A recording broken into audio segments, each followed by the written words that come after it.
I do that too. Supposedly, I don't believe him, but I want you to believe me either until I videoed it. I told him if I snore that bad, they told me to. And we'll get next door. I, What? she's putting on record, so I'm gonna make it over. There you go. All right, let's go ahead and call this meeting to order. It is Thursday, March 19th, 2026, 6:30 PM. We have a Stevensville Special Town Council meeting. Janelle, will you take the roll call, please? Councilmember Ross, Here, Councilmember Wondler, Here. Councilmember Smith, here, and Councilmember Bailey. Here. All right, before we do the Pledge of Allegiance, we have a letter from the mayor that Janelle is going to read to us. So Janelle, if you will. Mayor Cruz sent this afternoon about 12:45. If you would please share with council. Members of the council, as I have had major surgery regarding my illness, and in order to continue to recover and improve my overall condition, I need to be absent from the meeting tonight. I will return in a greater capacity next week, and hopefully my recovery will continue to progress. In my absence, the council president will preside over tonight's special meeting and perform the duties of mayor, 7-4-4403 MCA. Also see council rules as follows. Part 2, duties of the presiding officer, Section 2. In the absence or disability of the mayor, the president of the council shall serve as its presiding officer and may vote as other members of the council. In the absence of the mayor and of the president of the council shall select one of its own members to serve as its temporary presiding officer. I appreciate all you do and your understanding of the situation. Jim Cruz, Mayor. All right, thank you. Let's go ahead and rise to the Pledge of Allegiance, please.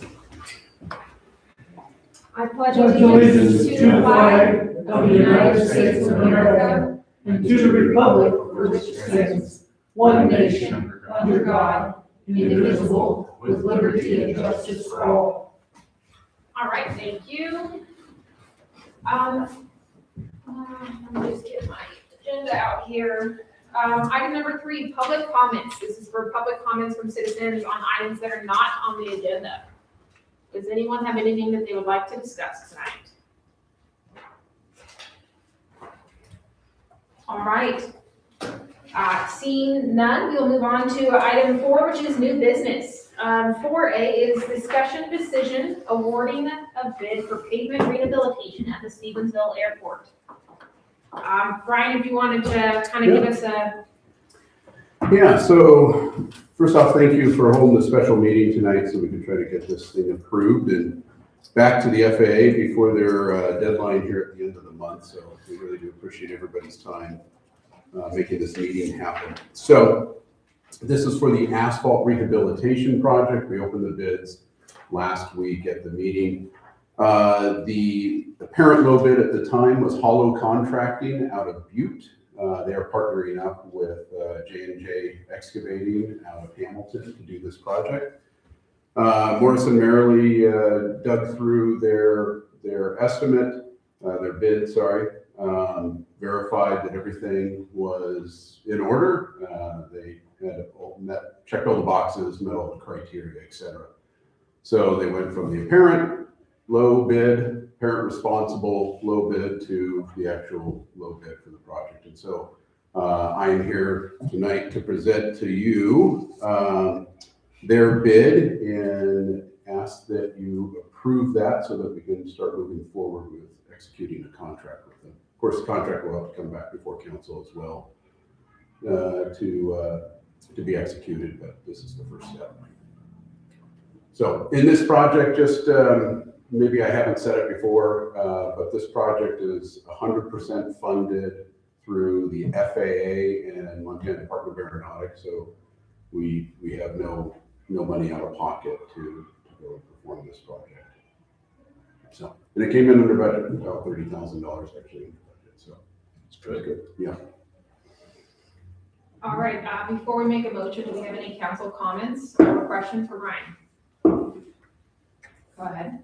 This company, Hollow, is notable, reputable, and they've done this kind of work. Yeah, they have. I have not personally worked with them before through my company or my experience, but Morrison Merrily has. And they also checked with the engineer that is managing asphalt project down in Hamilton right now that they are doing, and have, nothing but good words to say about them, so feel good about it. Great. They haven't done a ton of airport work, they've done a lot of MDT work in terms of highways and things like that, so they understand a spec built project, like an airport project, so I feel. But you always question the low bid, right? There's always a little bit of sometimes you get what you pay for kind of scenario, but we are, if they meet all the criteria through the FAA, we're obligated to go that route. But we checked in on them, and I'm not too concerned. So. Okay, great. Any other comments or questions? All right, thank you, Brian. You bet. Okay, Councilmember Smith. I move that we accept the bid from Hollow Hollow, that's correct. Yep.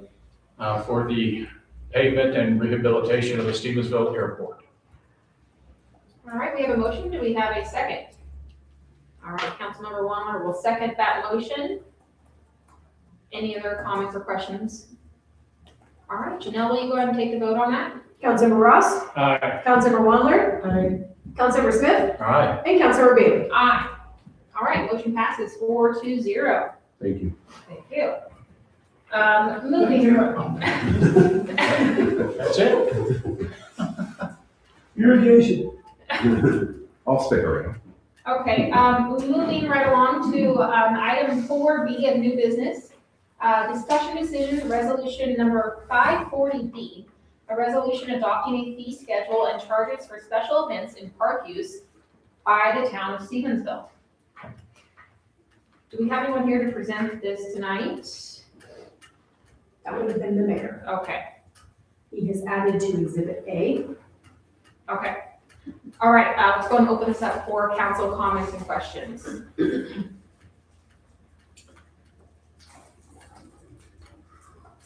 My understanding is basically it's just adding a special comment in there for the nonprofit so that they don't have to pay a large amount of money to rent the park. Right. My comment would be that, I think this would allow for me as an individual to rent the entire park out for the day if I wanted to, for $40, which is not a terrible price if I wanted the park to myself.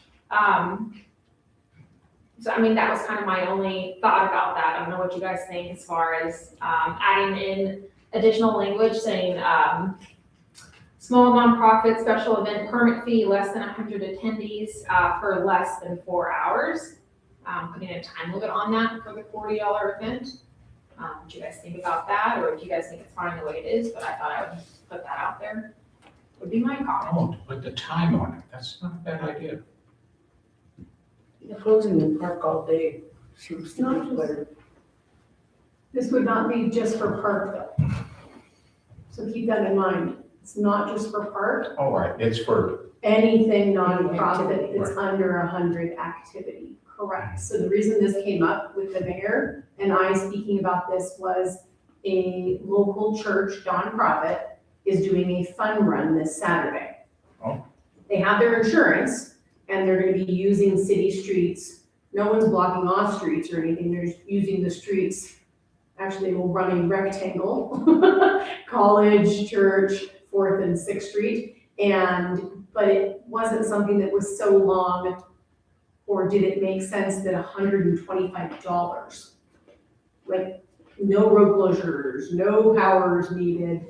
And so the mayor is presenting this as a event at $40 for a nonprofit that are doing something that's under 100 attendees. Fun Run, I think, fell in the category of about 80 people. They're hoping for 80 people. So that's, that it won't just be in a park. It could be on a street, it could be, a parking lot that we have, it could be many other spots than just the park.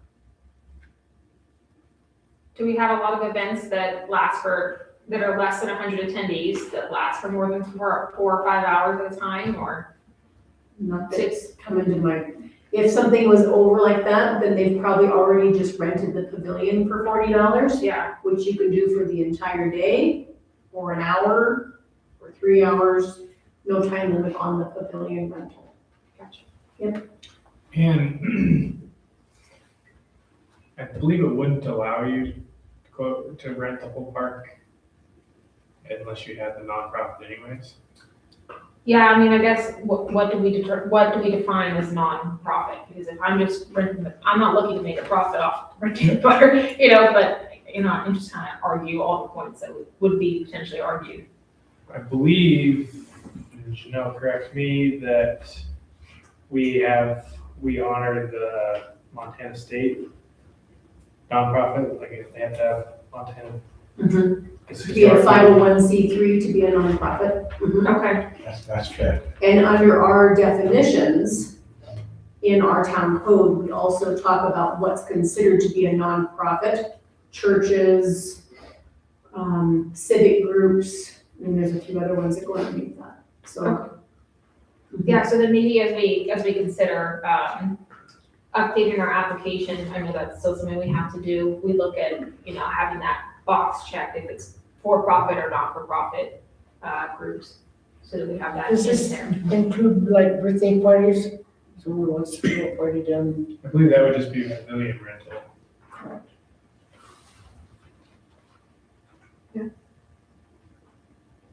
Okay, any other comments or council discussion? Do you have some? No, no, sorry. Don't do that. Oh, It's an auction, he just bought it. yeah.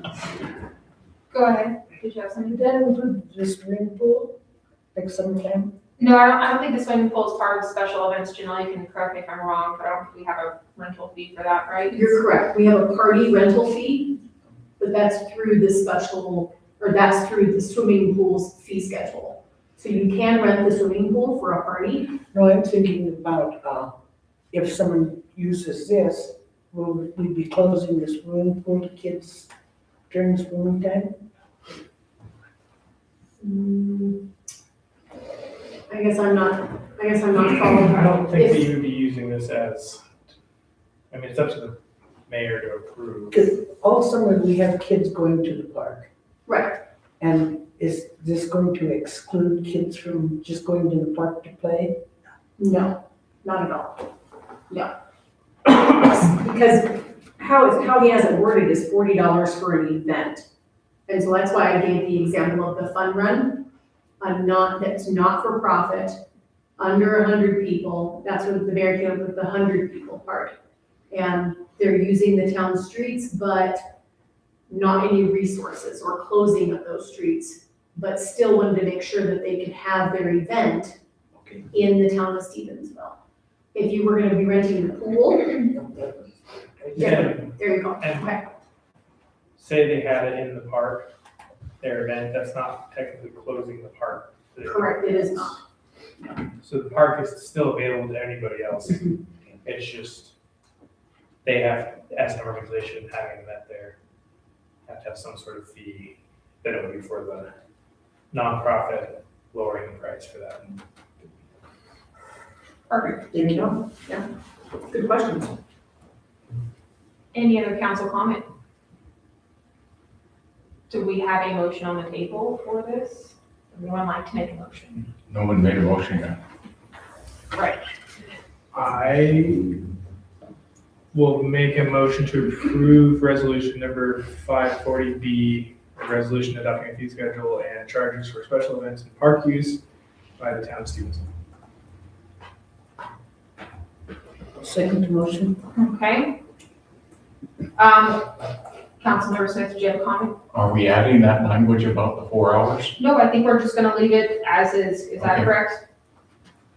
Okay. Since it's not actually closing the park, everybody would still have access. Okay, so the motion on the table is to adopt resolution 540B, including exhibit A, which is a small nonprofit special event permit fee of less than 100 attendees is $40 per event.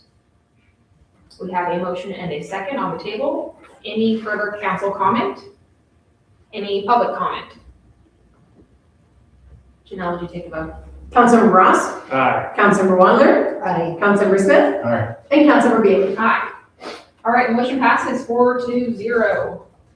Moving along, we have new business 4C, discussion decision resolution number 583, a resolution to donate town-owned property to the R. Lee Volunteer Fire Department.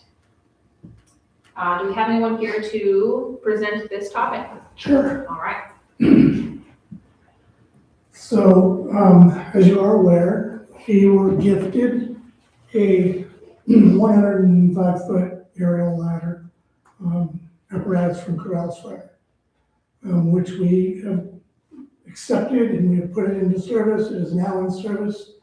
And so since that is in service, that is replacing our 1985 version with a 1995 version. But we're replacing an 55-foot quint. So the difference between a quint and a ladder is a quint has water. So the quint has 300 gallons of water, has a fire pump, and it has hoses. It also has a 55-foot ladder or aerial master string, so you put water at the top of that. So we purchased that ladder, the 55 quint, the one we were wanting to donate, from Columbus Fire 9 years ago, I believe it was, somewhere around there.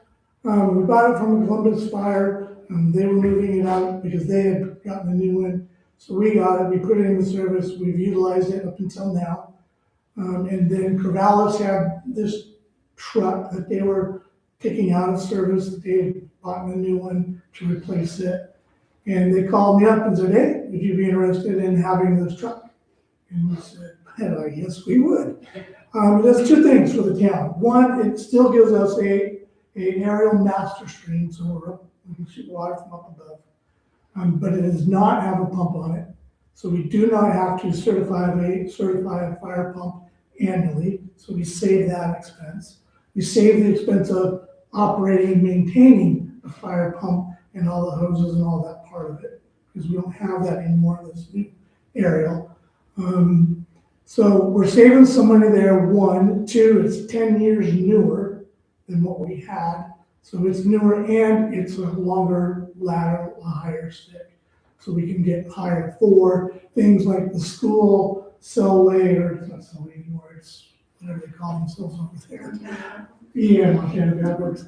Super One, some of those larger commercial structures that we have within the town and the district, since we're in mutual aid with the district.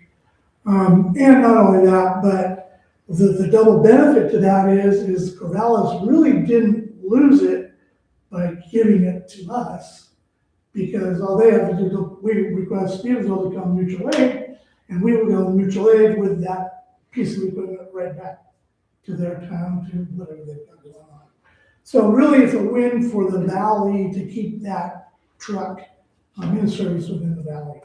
And so they gifted us that apparatus, great, fine. We took the 85 Pierce that we had, and it's 2050 is the number on it.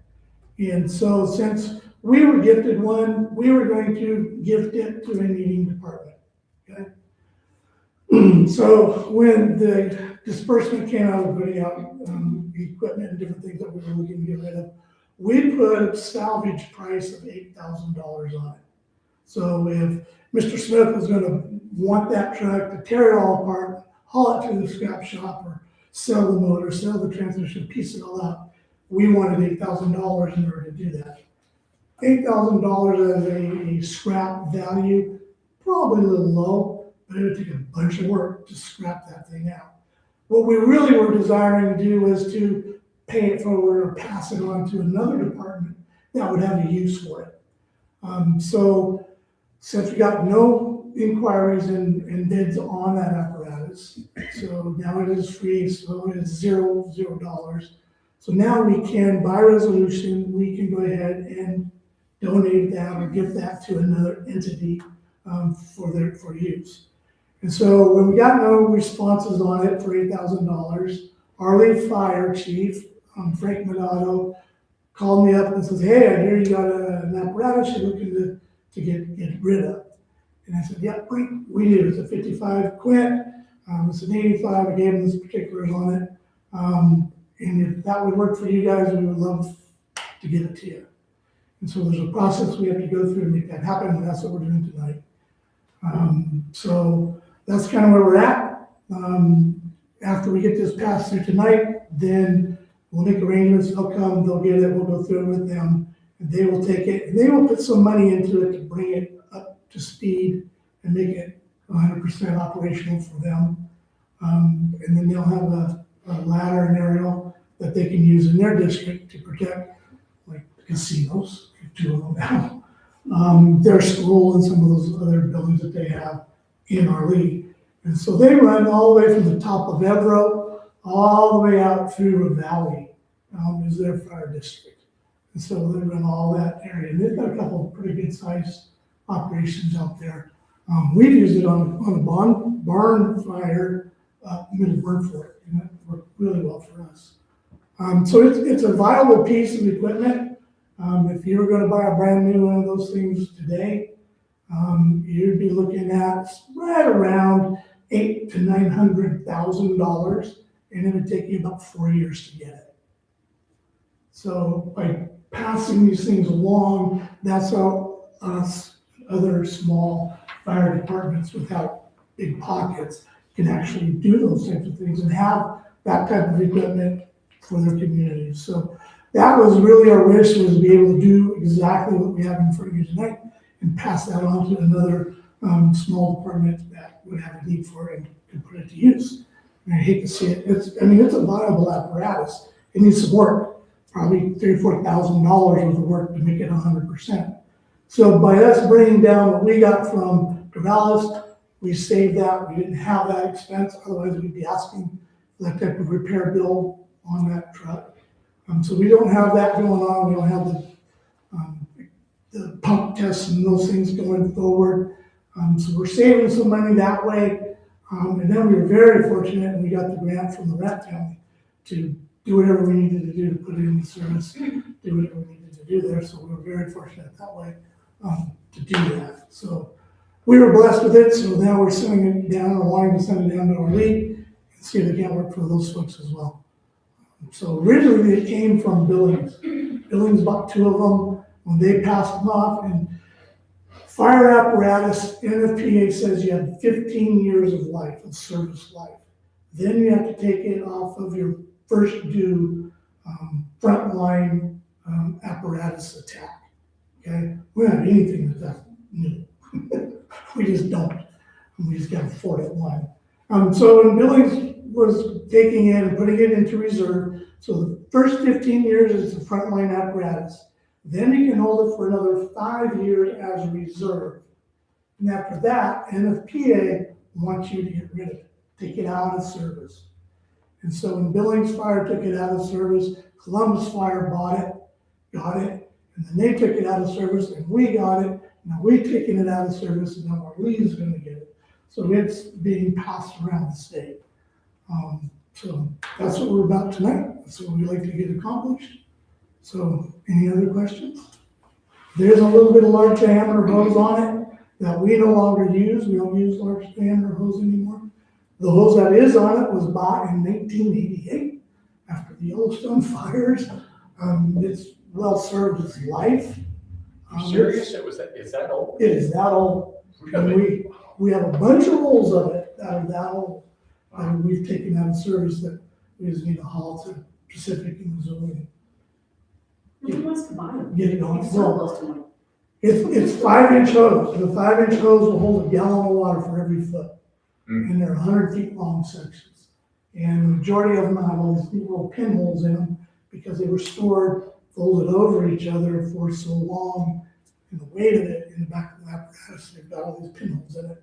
So we really can't use it for supply line. And so the best of what we have is on that truck.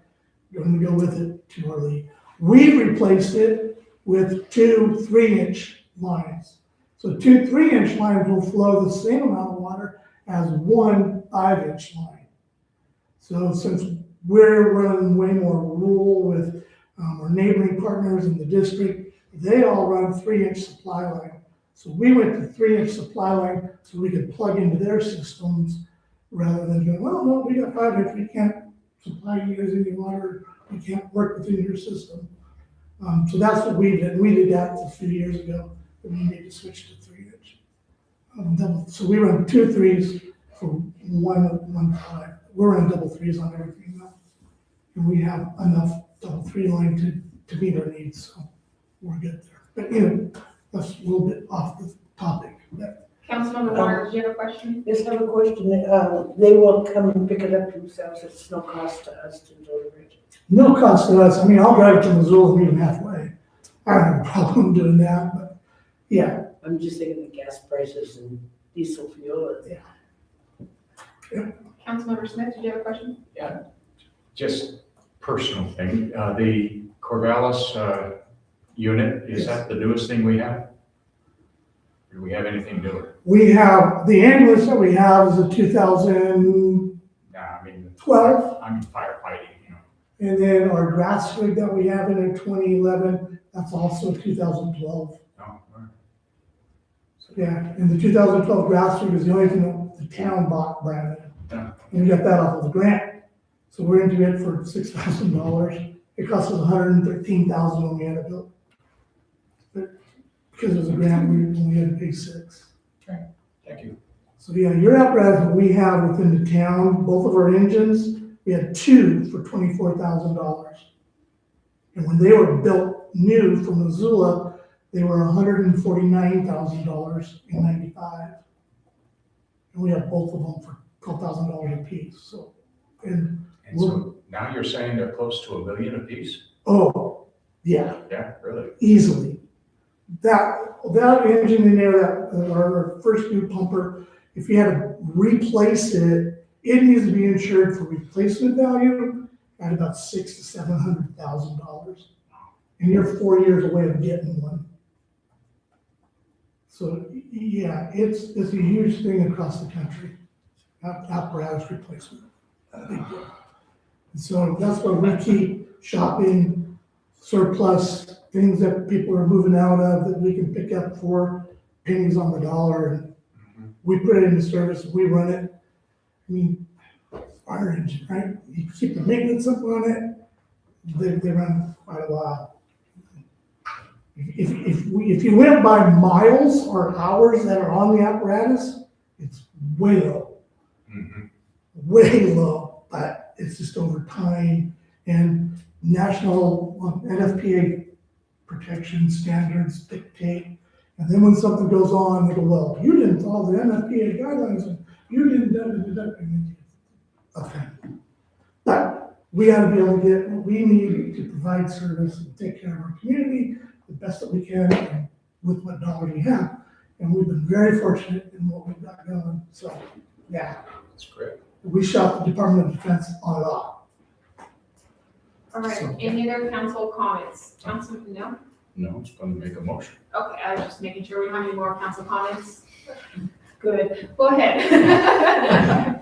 I move that we approve resolution number 583, a resolution to donate the town-owned property, a fire engine to Arding Volunteer Fire Department. All right, we have a motion, do we have a second? I'll second. Councilmember Ross seconds. Any further council comment? Any further public comment? All right, Janelle, we go ahead and take the vote. Councilmember Ross, Aye. Councilmember Weller, Aye. Councilmember Smith. Aye. And Councilmember Bean. Aye, motion passes 4-0.